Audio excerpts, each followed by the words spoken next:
District Board of Education Foundation Subcommittee meeting, October 21st, 2021. We're being live streamed on the district website. I'd like to call the meeting to order and have a roll call, please. Board Member Cornett. Here. Member Girardi. Here. Board Foundation President Gauthier. Or Here. Board President Gauthier, excuse me. Foundation Board Member Bush. Here. Foundation Director Goodman.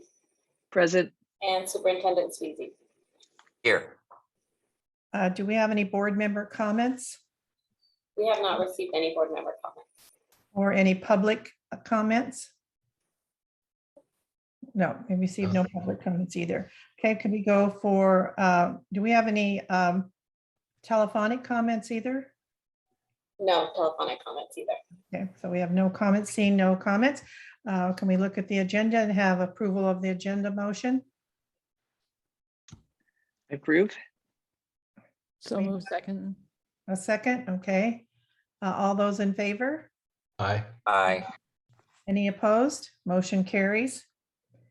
We're down to number 4, information and discussion, and talking about 4A, the foundation statement of purpose.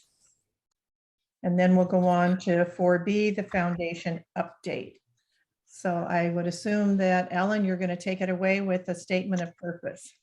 Yes, I'll just do a quick introduction and then I'm going to hand it over to Mark and Kathy. Just a couple of things. One of the projects we've been diving a little deeper into this month, I'll talk about it at the next item, is around board development. And really, as you know, we've been diving pretty deep into the foundation structure and making some adjustments, fine tuning so that we can be more effective and expand our goals and our reach. So what we've noticed was there are all these different statements. There's a mission statement. There is the definition of what the foundation does in the MOU.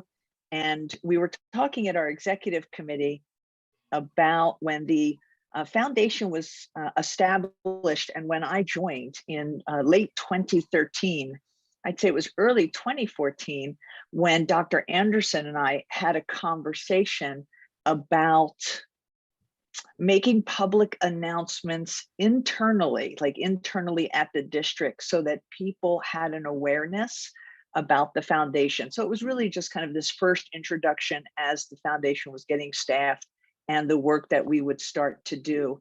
And I remember Dr. Anderson wanted to hold off on any type of public statement really internally, because no one knew exactly what the foundation would be able to produce. I think the school board and cabinet, or Dr. Anderson, was very clear about what they would like the foundation to do. And I remember in my interviewing around building namings and creating endowments and raising funds for projects that budgets don't cover. But we really didn't know. It was year 1 and year 2. And then, you know, as life would have it, it becomes year 3 and year 4 and year 5. And things happen not just intentionally, but they happen organically. And so what we've noticed is we are attracting attention to the school district and the foundation that we hadn't attracted 6 and 7 years ago. And as a result of that attraction, money flows. And a great example of that is scholarship money. We are not actively out raising scholarship money, you know, through the foundation for our students. It actually comes naturally as a result of relationship building, visibility, awareness, branding, and so forth. So that's just one example. And there's many examples that we could talk about. And so that really had us put our heads together and think we should maybe look at adding to what our definition might already be. And then we also talked about making sure, as we know in the MOU, that the foundation is beautifully aligned with the school district and the school board. And so anything that, and it's in the MOU, any statements that we might produce or change or modifications or enhance would have to go, should be shared with the school board. And so this group is the best place to start that conversation. And so I just wanted to create that as a background, and I'm gonna hand it off to Mark And Kathy is here so that we can kind of build this discussion. Thanks, Ellen. I don't know if you have in front of you folks the document that was provided with the invitation to this meeting, but that document is a first stab at our executive committee putting together an expanded statement of purpose. Let me give you a little background about that statement. Obviously, when the foundation was established, our sole and our, I shouldn't say our sole, our main and principal purpose was raising funds for the school district. But the reality is, over the years, we perform other functions as well. And the goal was to sort of correct or tweak that original statement of purpose to include those other functions that we provide. Specifically, number one, producing visibility and community awareness about the district and its needs, which I think we've done a very good job of so far. And number two, oh, I just lost my screen because we're sharing. What was the second one here? The second one was responsibly and effectively stewarding monies that come to the district that aren't necessarily the result of foundation fundraising, but which we manage in any case. And that second item is connected to the fact that when the foundation was conceived, it wasn't conceived just to raise money. It was conceived to manage other monies that come to the district from other sources that have to be stewarded, managed, dispersed. And so the term for that is the fiscal agent for monies that come to the school district. That's a term I learned from our great consultant, Terry Green, who we worked with way back when the foundation was founded. So the statement that's on the screen now is basically our executive committee's attempt to write that new statement of purpose. And if it's okay with you, since it's so short, I'll just read it aloud, and then we can perhaps discuss it or decide to use it as a starting point for editing or ask questions. Charged as a 501c3 with providing a stream of private sector funds to schools within the cities served by the district, the Foundation for the Palm Springs Unified School District is tasked with helping to close gaps in public and state educational funding. Focused on supporting learning opportunities that are either unfunded or underfunded, the foundation builds awareness and positive visibility of the district's needs among a wide array of community stakeholders and potential donors. The foundation also functions as the fiscal agent of record for private funds that come to the district and acts as a responsible steward and fiduciary administrator of such funds.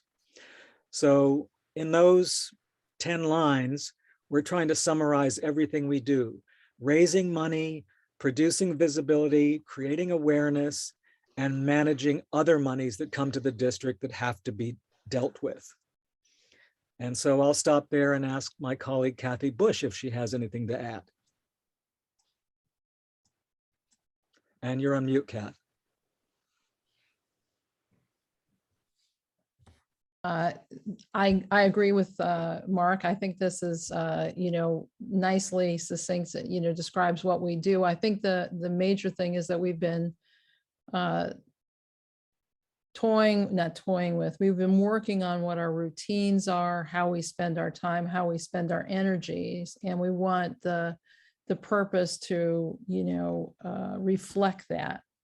And so not having anything that talks about how we are, the fiscal agent for the district for these donations, is a big gap in what we do that we're not accounting for, in our purpose. And so, we're trying to get everything tied up neatly so that we can see, exactly from the purpose what areas our efforts will be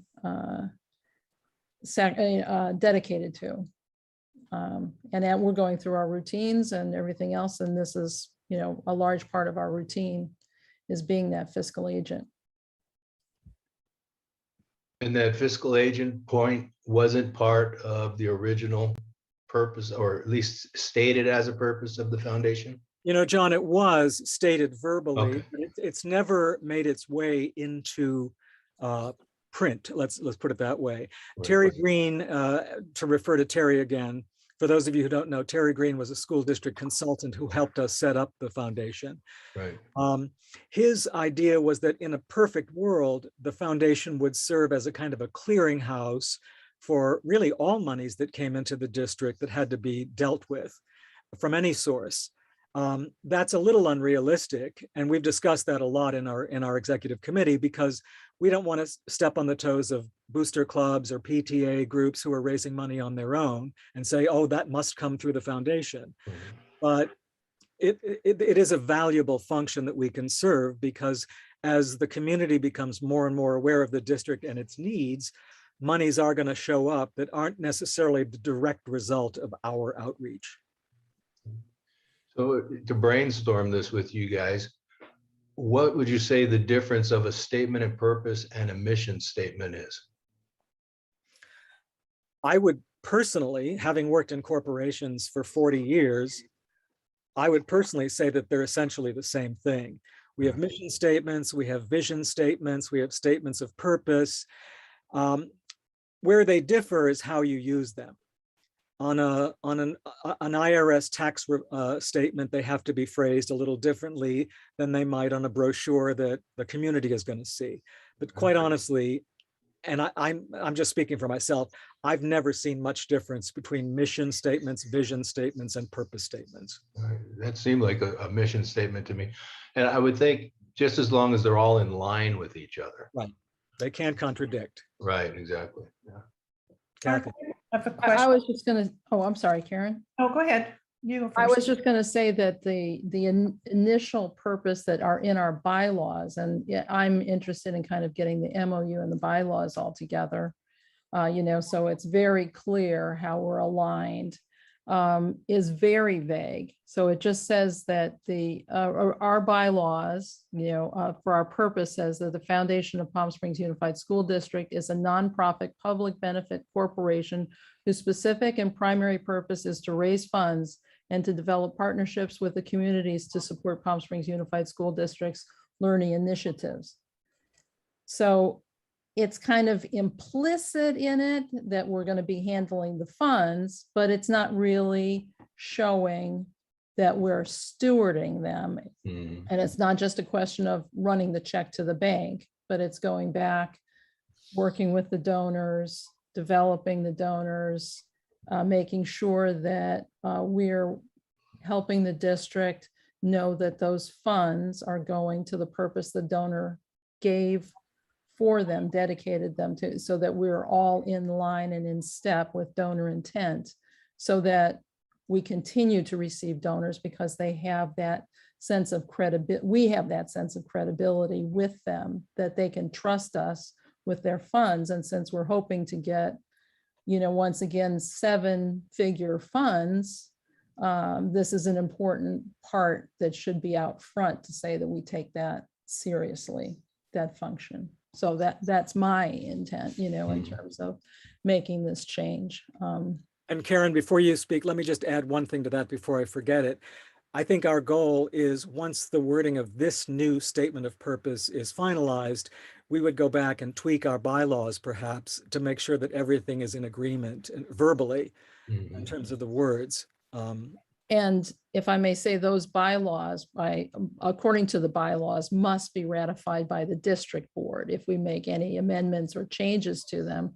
So it seems natural for this committee to discuss it, in greater depth, so that we can change it and all be aligned, with the MOU, the bylaws, and your policies.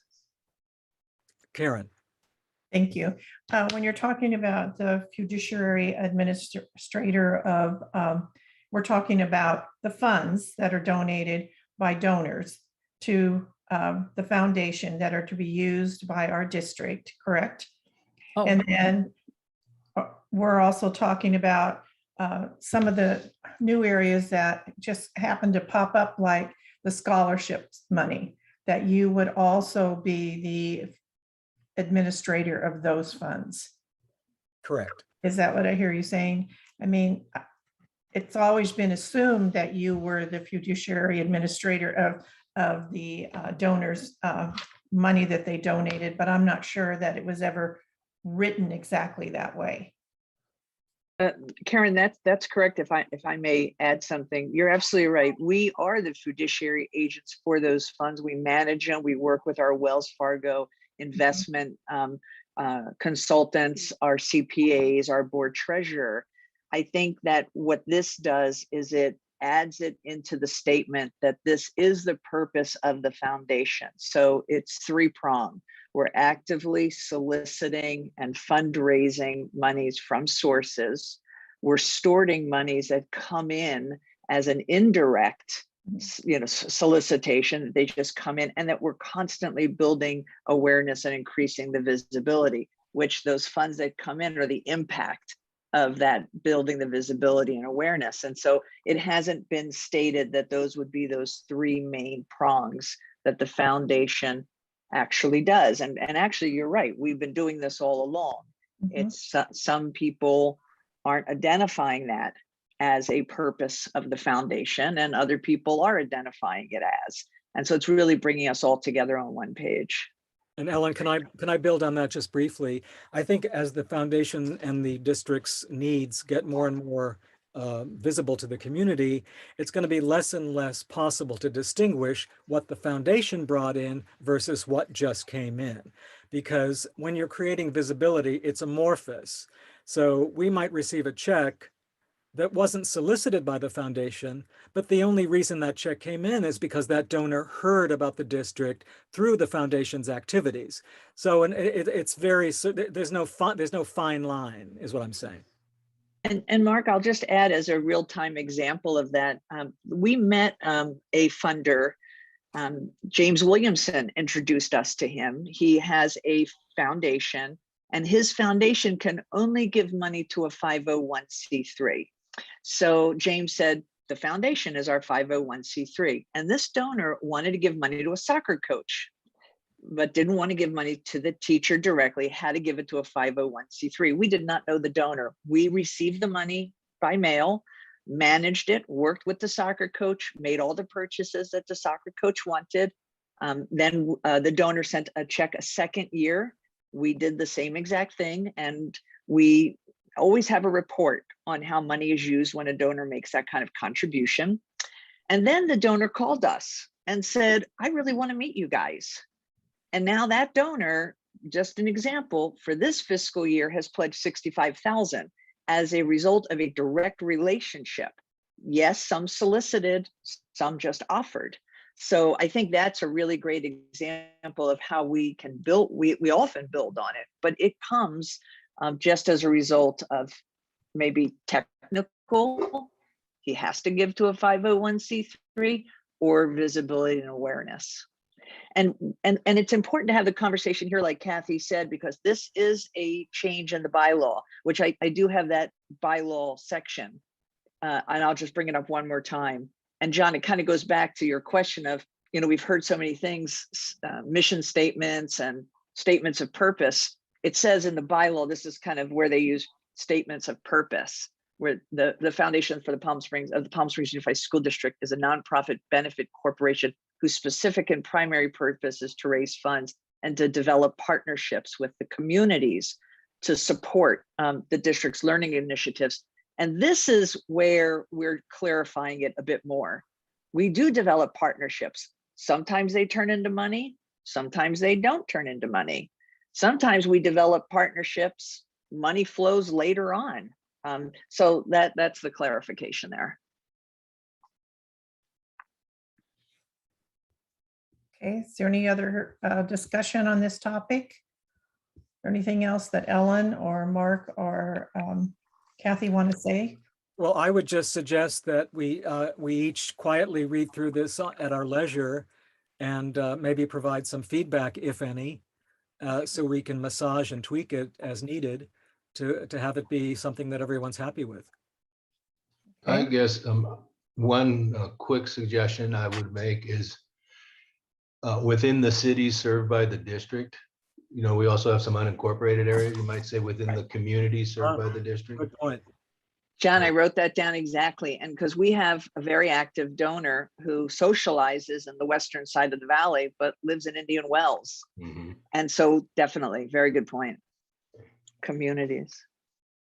The other thing that I would just like to add, it's a conversation that Ellen, Simone and I have all the time. And that is just the distinction between the foundation and the development of partnerships, which is so powerful and so critical and so important for future funding, but to always be cautious of the line of the development of programs.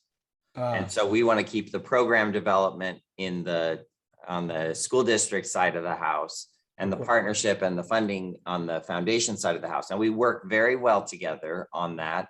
And it does not say program, but I just want to make that distinction because it's something we've talked about over the last couple of years. Noted. Any other discussion? I'm wondering if you think, because it does say in the MOU that any modifications to bylaws goes to the school board. Kathy, was that correct? In And the MOU, yes.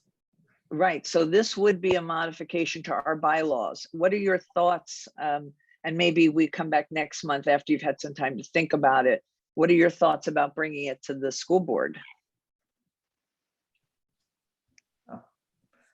I assume it has to go to the school board to be approved, is that right? Yeah, the only thing I would suggest, Ellen, is give like a 30-minute study session on it, explaining why you're doing this, why you're bringing it to us, so everybody understands how this came about and why you're making these changes. And then the vote will go rather quickly, I think. Yeah. Great. Or even a presentation, I guess. Yeah. Or even, doing that when the item comes up, having that discussion right then and there, Ellen presenting the why. And sometimes I like to do it before the item comes up, just in case there are any snags along the way, and then there's no surprises. Right. And so when would that be? Like if we did a timeline, so we'll come back next month with if the language, we'll change that language. Our executive committee will discuss this. They'll bring it to our board at the board meeting. And then we bring it back here and we get a green light. And so then we bring it to, I guess you put it on the agenda, and Mike, we either make it in, comment and right. So what are we thinking? December, January? Personally, I think you tell us the timeline, whatever is doable for you guys. Right. Right.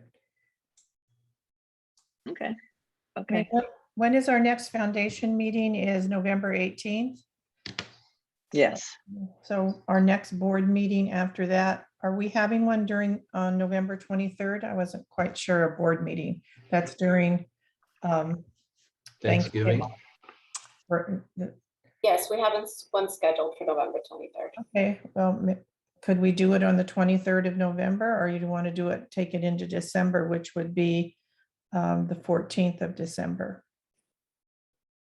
So that's just the two dates that are a possibility. I don't think we need to decide now, it just needs to, what works out. So you're either looking at the 23rd of November or the 14th of December. And we'll be able to do this in person at the school board, or would you want us to do it via Zoom? I would say in person. Mhm. Okay, I plan on in person. great. So I'll just work, the executive committee will take it to the full foundation board for a discussion and a vote, if that is what they're able to do at the time, which will then dictate whether we can do the 23rd or the 14th. It'll really depend on the foundation board meeting. And then whatever date that is, we'll plan for Mark and Kathy, and we'll be there and we'll discuss it. I agree. I think people should get some background and really understand it. Great. Yeah, good. Thank you. I thought we were really going to roll our sleeves up and grind into some work. Okay. Thank you. You guys do all the heavy lifting. I mean, there's not much for us to do. Yeah. All right. So is any other discussion on that topic? All right, we'll go on to a foundation update, and I think that goes to Ellen again. Okay, I'll give a quick update and then I'm going to pass it off to Mark and Kathy to make any additions and comments. So we'll start first with our Wellness Center update. Just for our record, we have, let's see, we have 3 wellness centers that are opened and operating. We have Nellie Kaufman Middle School, Desert Springs Middle School, and Desert Hot Springs High School. And the next school in the pipeline is Painted Hills Middle School. So that gives us 4 firmly established schools. For funding, we have secured $100,000 in funding, which covers 4 schools. And then the foundation did fund 1 school just to get that school up and running so that we actually had a model for that. So for all intent and purposes, we actually have 5 schools for underwriting. We've put together a working team with one of our donors, well, actually 2 donors and 3 foundation board members. And we meet on a regular basis to discuss fundraising strategies, as well as to support the schools in the opening of the wellness centers. So we've worked with Tanisha Taylor, who has been very instrumental in really working with Nellie Kaufman Middle School in establishing the intake and the documentation and the restorative practices that goes on in the center. And I think Nellie Kaufman's probably our best example. When we ask for data, we can see how many kids come in through the door, you know, what that triage is at that moment, what the next step in the triage once they're taken in, and who they meet with, and how many times they repeat, and how long they stay for. I mean, it's very sophisticated. And then you go to other schools and their staff is all brand new. And the whole idea of wellness center is very brand new. And they haven't had the same foresight or insight and haven't tapped the same support. And so one of our funders who is really experienced in building businesses and operational manuals, so to speak, and Tanisha and I, the 3 of us, are going to meet and actually just draft out like a playbook. It really would be an operations book to just get established. So it's not a how-to or what to do. It really is. It will take probably 6 to 8 weeks to get everything ordered, everything assembled, and everything installed. And this is what some other schools are doing around best practices. And so we'd like to be able to give that few pages to the school as they enter this opportunity. In the fundraising strategy, so inside that fundraising strategy, we have agreed that we are going to meet with our elected officials. So we've reached out to Raul Reese, which we've got a very positive response, and we'll be scheduling a meeting with Raul Reese and his person. We will reach out to Manny Perez and Eduardo Garcia and Chad Mays, so basically all the folks here in the Coachella Valley. We're also reaching out to the CEOs of our health facilities. So we've made contact with the CEO of Eisenhower. We'll reach out to DAP, Desert Oasis, and the Desert Healthcare District. And we happen to know that all of these groups have community dollars to be able to invest back into their areas. And so we will be not just presenting the wellness centers and talking about mental health and behavioral health, we will make a direct ask. And we're hoping that that will yield some benefits there. So that's very exciting. Another part of the fundraising strategy, which is also awareness, is in November, we'd like to do a ribbon cutting, which would help us with our publicity. And then early in December, our philanthropist is planning a prospect dinner to bring everyone in to discuss. So we're hoping we'll have some media, and then we can discuss some of the opportunities for investment strategies. The one thing that came to us, and Mike Simone and I can go a little deeper with this, and that was the funder feels very confident that they're going to be able to raise the funds for 10 centers this year. So the real question is, can the district open 10 centers? And I said, I think the district can open 10 centers like easy peasy, because we'll get the early adapters and the schools that are outfitted and ready to go with their staff. The question for us might become, are products available? Right now, there's such a back order for things. So I feel confident we can do the 10 if indeed we have until the spring or late spring. So the funder feels pretty ambitious. And our goal for 10 rooms would be $250,000, in which we've already secured 125. So we're kind of halfway there. So that's our wellness centers. We also took advantage of spending a day on campus filming, so that we could come up with some materials to tell the story. So we had a number of people interviewed. Mike was there, our principal was interviewed, our funder was interviewed, and then we captured B-roll. B-roll is pretty much a blurred motion of kids in their passing, during their passing periods. And so we're really trying to capture what that real chaos feels like. And then we did get some students who were willing to just speak, just audio. And we had one young girl who was so excited to return back to school, like to see everybody. She was full of personality. And then right next to her in the same room was a girl who said she was horrified to come back to school. Her 6th grade year was spent online. So she lost all the connections from 5th grade that she had in elementary school. And she got to middle school feeling very lonely and very isolated. And so we were able to capture these two different experiences. It was really heartbreaking, but it's very real out there, as we know from the news and the media. So we're moving along really well with that. Our SMART program. But before you leave yes, the Wellness Center, I have maybe a suggestion, and I would like to talk to John too, what his thoughts are. It would be nice to have a short presentation on what are the wellness centers, what are their purpose, what are the services that are offered, and the desired outcomes, just so that the board also is well aware. And that also it's on YouTube, so that the community is well aware of these wellness centers, that they're different from the CARES room, and they are a wellness center versus a CARES room that deals with more of children's physical sickness and COVID and testing and that area. So John, what's your thoughts? I couldn't agree more. I mean, when I was listening to that, Ellen, I was thinking we need some positive news like that at our board meetings. Everything's so negative for a long time. So anytime we can get some positive news coming through, and particularly something like that, that's so beneficial for the students, absolutely. Oh, love to.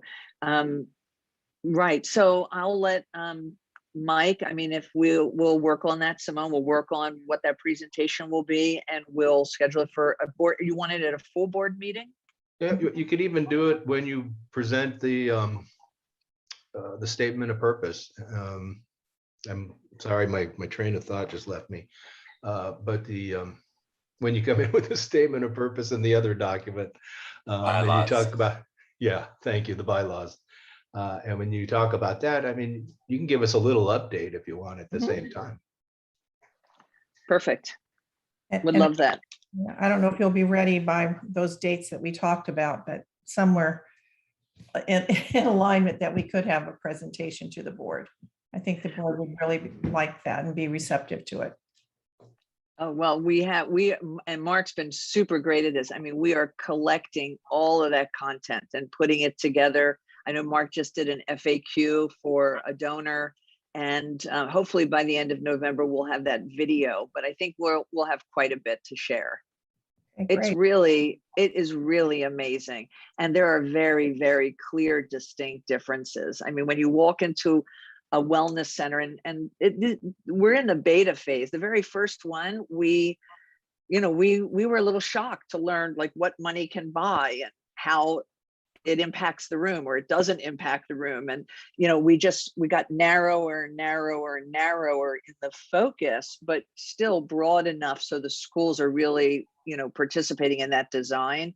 And so I think we can drive outcomes. So when I say like we are we're retrofitting rooms to deinstitutionalize the experience so that when kids do come in, whether it's mental health or behavioral, they don't feel like they're walking into an institutional experience where something might go wrong or where they're bad, you know, like going to the principal's office or the counselor's office or to the nurse's office. So I think it's going to be very exciting what we'll show you. And I guess my next question would be, who staffs the wellness center? Is it our psychologists? Is it our counselors? I'm not sure who's in there. I mean, Usually I'll the take this- counselors, usually it's the counselors. I'll go ahead and share that. Okay, all right, that's what I thought, but just, yeah, I would think that would be more or less their office, their room where they would see kids in, is in a wellness center. Right. And then also your school therapists, they have sessions. So today, this afternoon at 3:30, I'm meeting school therapists or district therapists at the wellness center to say, okay, now when you bring your one-on-one, you know, when, you know, the whole billing, the model that they're doing, when you bring in your client, you know, what do you need and what does it look like for you and where do you have privacy and where can you actually, you know, operate from? So how do we blend all of that? And I think the other thing was something very interesting, and this was around restorative justice and restorative practices, and that was and Nellie Kaufman's trying really, really hard, and maybe I shouldn't say this, but I think it's okay. They're trying hard to do, they're doing away with like detention and trying to get kids to really understand, you know, what those measures are, to do their own litmus test and their own check. You know, could they request to go to the wellness center before something escalates and all of a sudden they're in trouble and they're in detention? And so they're really looking at all these interesting intersections for these rooms, but they are fully staffed. And the first 10 schools that will open one will have staff. But we've interviewed a few principals and they've said, we don't have the staff yet.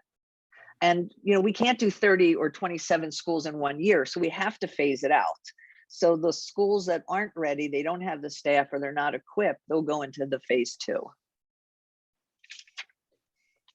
Thank you for asking that. Yeah, I Yeah. do. And thank you, Member Cornett. I think that's a great suggestion.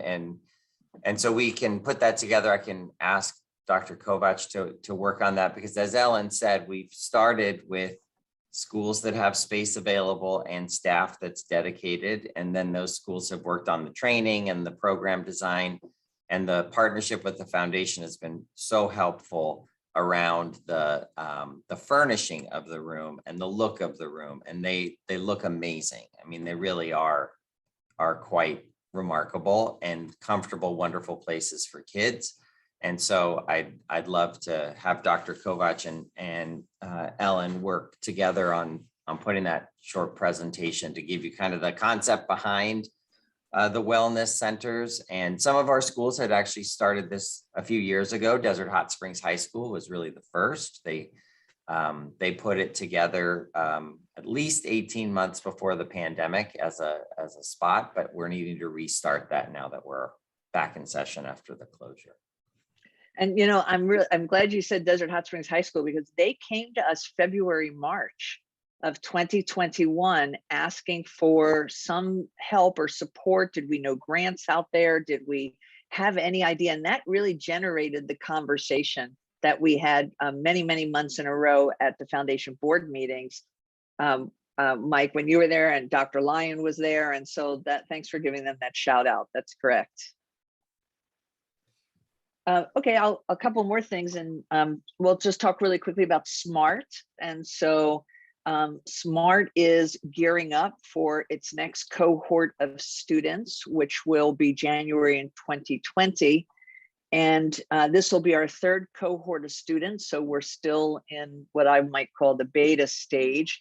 So we're in our third edition of our handbook and curriculum. After the last 18 months, we realized there were so many things in the handbook that weren't really being used. So why have those?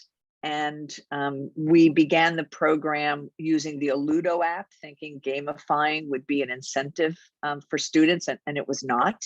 Students didn't use it and like it, and mentors struggled with it. So we kind of did away with that. The incentives are all still in place, but we took that technology out. We currently have 16 mentors, and 50% of them are returners. And so I love the dedication from the community. Our goal is to have 20 mentors. And we do know that mentors, for a whole host of reasons, we might lose a few during the process. It is an 18-month program or project.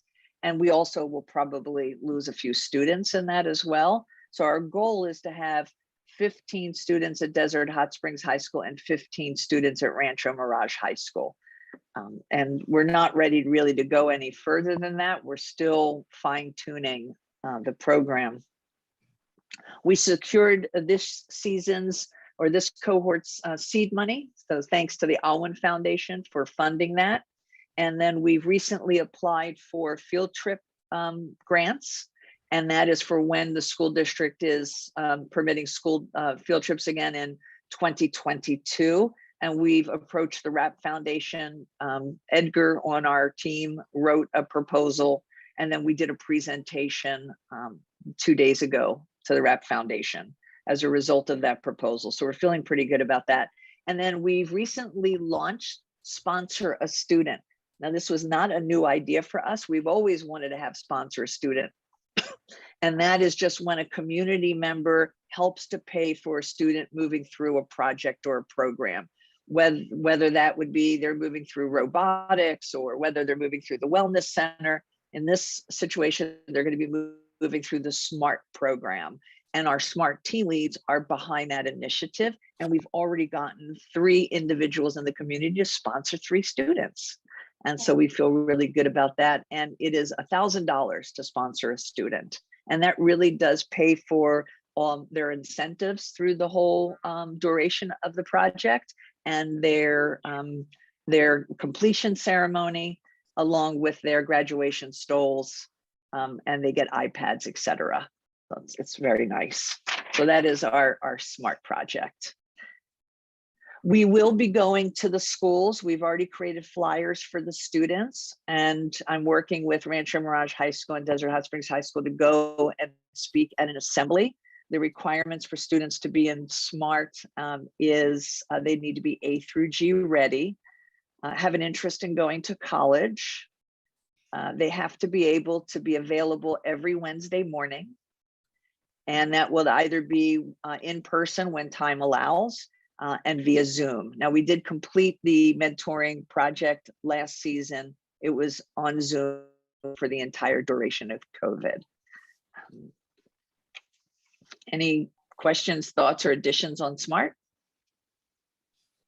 Sounds fabulous. Yeah, it is. No question. I was just curious, when you say they have to be A through G ready, what is that? What is that? How do we define that?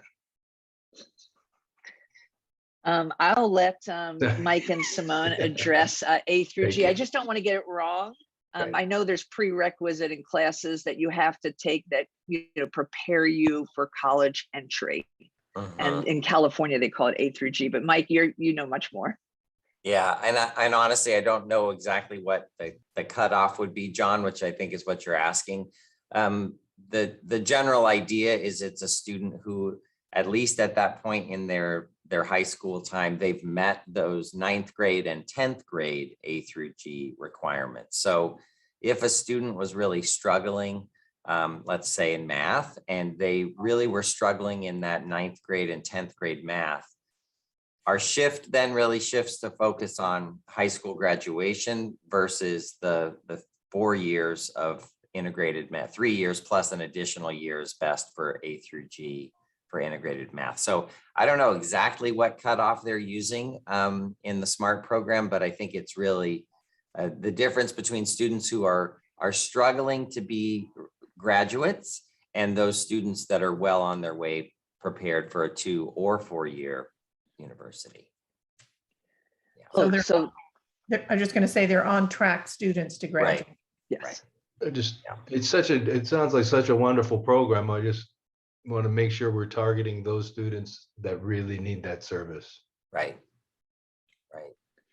You know, it's an interesting conversation. So if they are, by the time they're, so we start with them now as juniors, and junior in January, right? So they've already been through half of their year.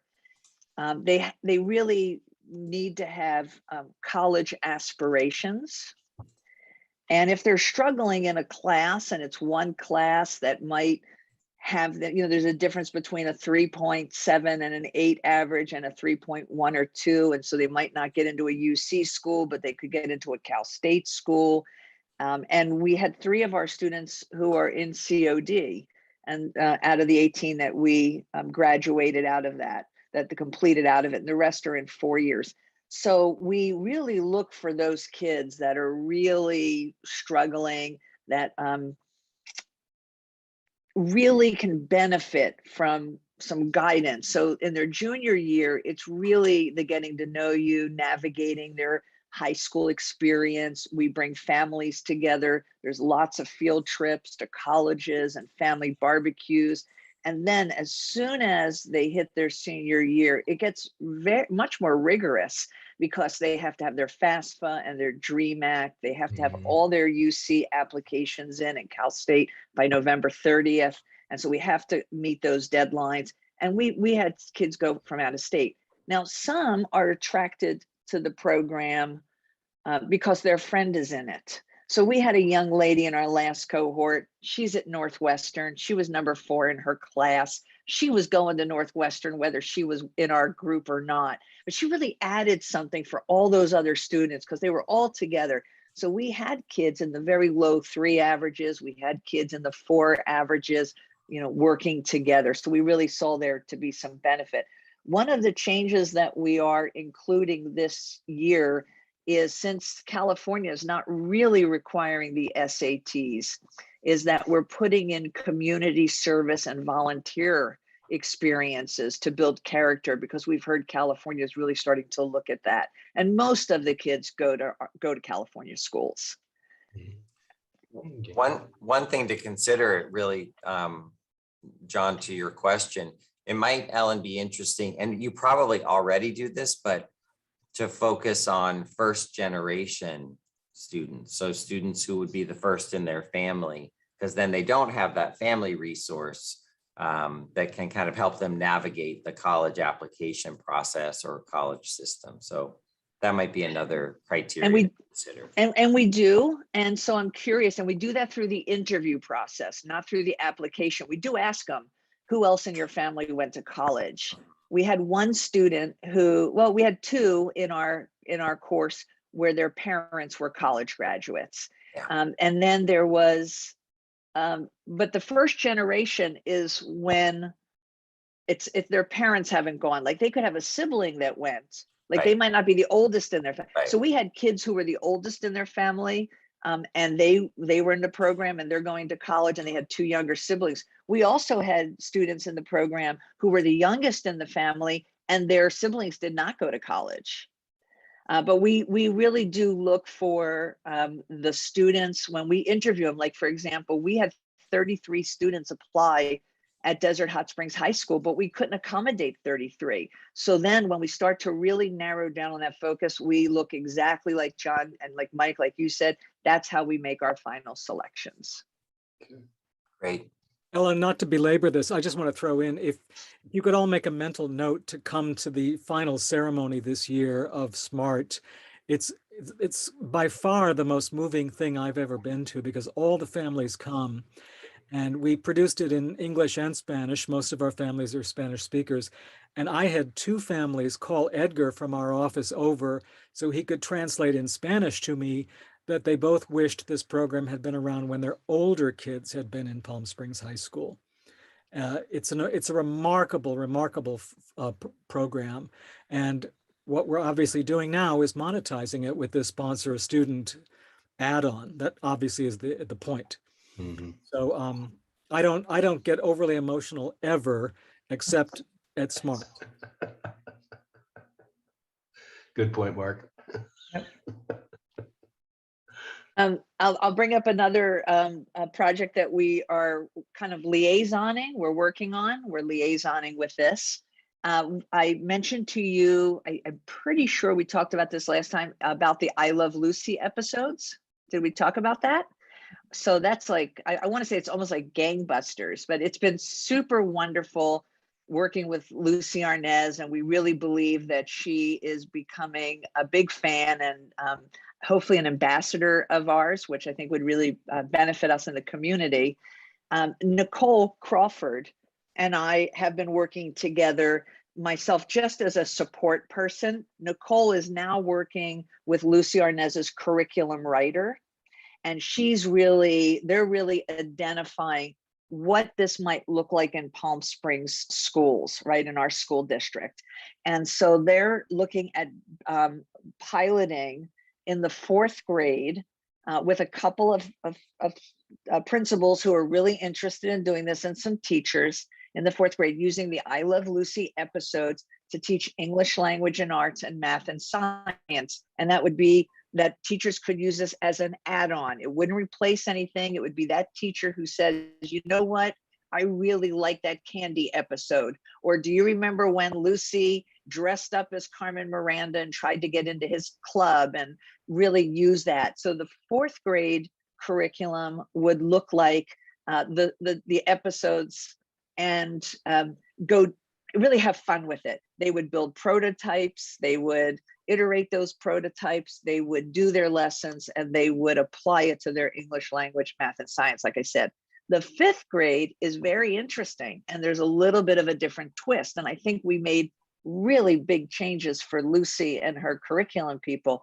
In the 5th grade, Nicole is going to go much deeper into the DEI, the diversity, equity, and inclusion part, and move from the characters in I Love Lucy to the actual people, Desi Arnaz and Lucille Ball, and really talk about Desi Arnaz coming from Cuba, landing in Miami, joining Xavier Cougar's band, which is where he got his start, and he was a dancer, and then how he got into television, and ultimately RKO Studios. And I mean, we don't even know half of Desi Arnaz and what he's done. And then his marriage to Lucille Ball and their life in the desert and what that looks like. So 5th grade is really going deeper into that diversity, equity, and inclusion. And they're excited because we brought that to them and said, this is how we see it working, and we really think it'll benefit our kids. And they're like, oh my God, love it.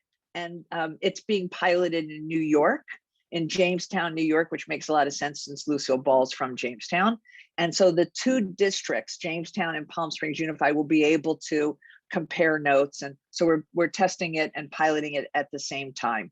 I don't know, I think the training, and Simone will get, I'm sure, more direct on this. I think it's looking sometime in January, and the teachers will be implementing it after that.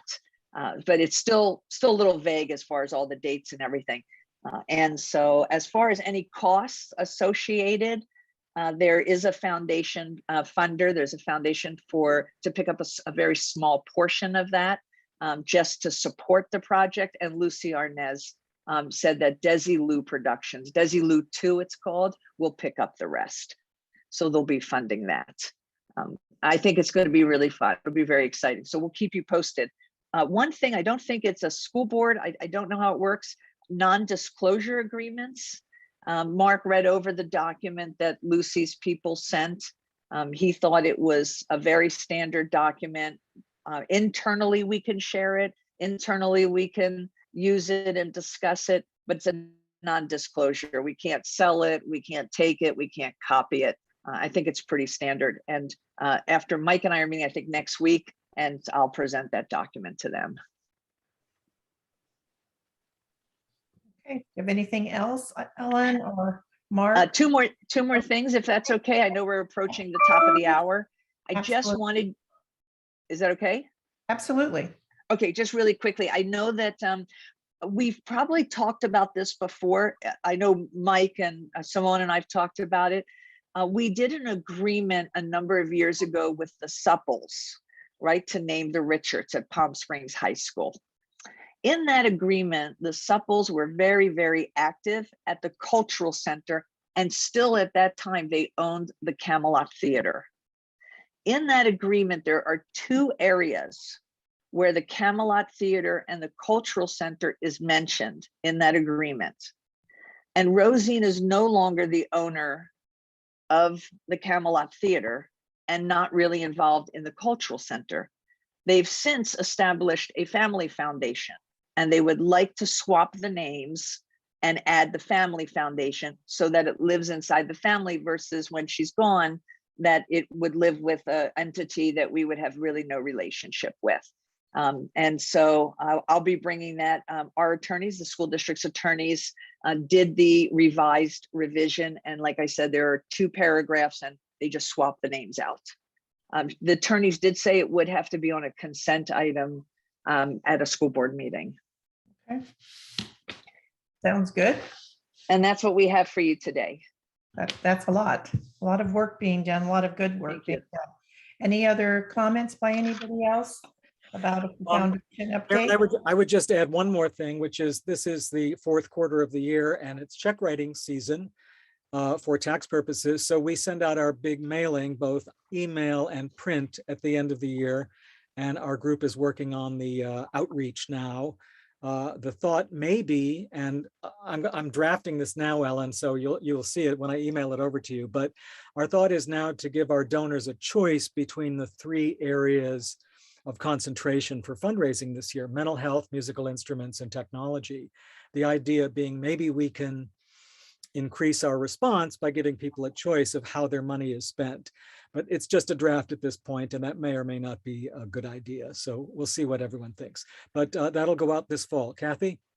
I just wanted to say that the classroom grant cycle has gone through, and I think we've granted 28,090, something like that, of grants in different denominations to teachers throughout the district. And we went through and kind of saw how the cities were balanced. And I think, John, you'll be glad to know that Desert Hot Springs got the lion's share.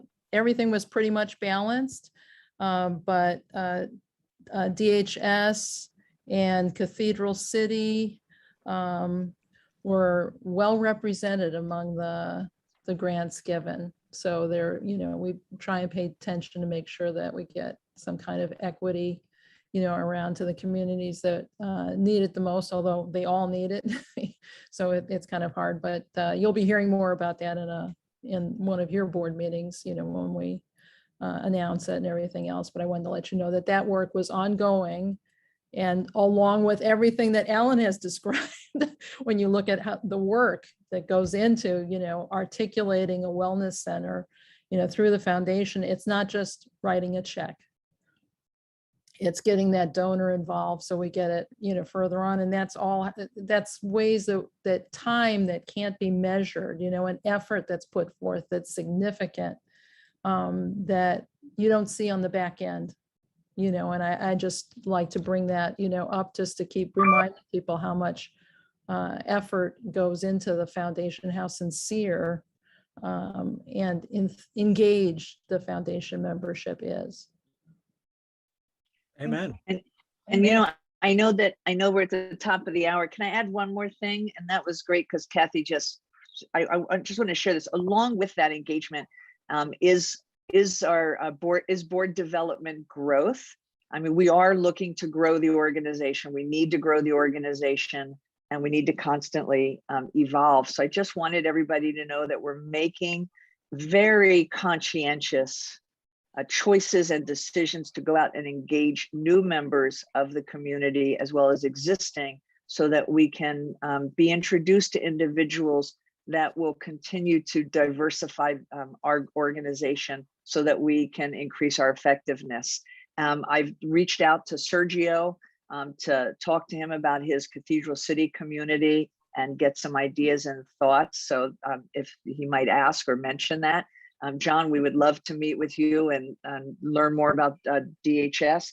And then a gentleman by the name of Bob Smith at MS Consulting, who established a scholarship and is in the contracting and construction industry that we believed would bring some diversity. And I'm meeting with him next week.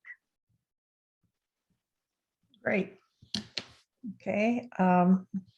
Is that it from the foundation update for now? Yep, done. All right, great. On to, is there any other member comments that anyone would like to make?